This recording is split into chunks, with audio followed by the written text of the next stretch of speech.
ಜಾಸ್ತಿ ಯೋಚಿಸ್ಬೇಡ, ಬದುಕಲ್ಲಿ ಮೋಸ ಹೋಗ್ಬಿಟ್ನಲ್ಲ ಅಂತ.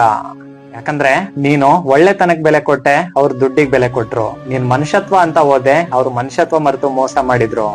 ಇವಾಗೇನೋ ಸದ್ಯದ ಪರಿಸ್ಥಿತಿಗೆ ಅವರು ಮತ್ತೊಬ್ರನ್ನ ನೋಡ್ಕೊಂಡು ತುಂಬಾ ನಗ್ನಗ್ತಾ ಇರ್ಬೇಕಂತ ಅನ್ಕೊಂತಿದ್ದಾರೆ, ನಿನ್ ಬಗ್ಗೆ ಕೇರ್ ತಗೊಂತ ಇಲ್ಲ. ಅಂದ್ರೆ ನೀನ್ ಯಾರೋ ಏನೋ ಅನ್ನೋ ರೀತಿ ಅವ್ರು ನಟಿಸ್ತಾ ಇದ್ದಾರೆ.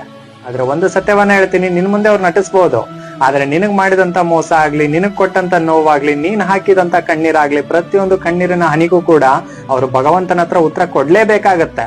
ಈ ಮಾತಿನ ಮೇಲೆ ನಿನ್ ನಂಬಿಕೆ ಇಲ್ಲ ಅಂತ ನನಗ್ ಗೊತ್ತು, ಆದ್ರೆ ಸ್ವಲ್ಪ ಸಮಯ ಕಾಯ್ಲೇಬೇಕಾಗತ್ತೆ. ಇಲ್ಲಿ ಯಾವತ್ತೂ ಕೂಡ ಆತ್ಮವಿಶ್ವಾಸವನ್ನ ಕಳ್ಕೋಬೇಡ, ಏನಾದ್ರೂ ಮಾಡ್ಕೋಬೇಕನ್ನೋದು ಕೂಡ ಅನ್ಕೋಬೇಡ.